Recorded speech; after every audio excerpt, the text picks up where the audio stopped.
My name is Yusuf. I'm 21 years old. A few weeks ago, my parents decided to go to Lebanon for a few days while I stayed home. I was happy to have a few days to myself, so I decided to drive to the lake which my family went camping at when I was small.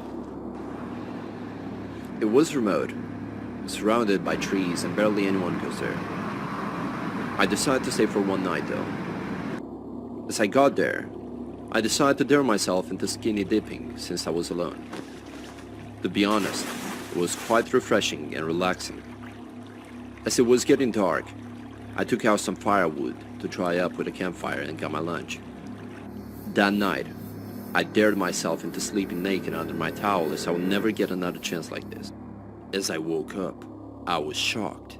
My towel was gone. I couldn't find my clothes either. I felt scared as this meant I wasn't alone in the woods. To my luck, my car keys weren't stolen, so I decided to get home. However, since I was staying for one night, I didn't bring any extra clothes.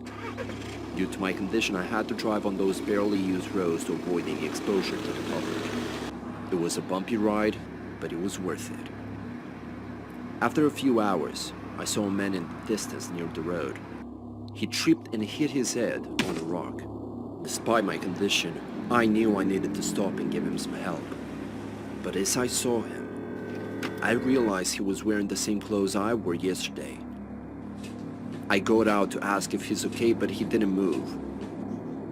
As I got closer, he grabbed my hand and looked at me. He had wide eyes and a huge terrifying smile.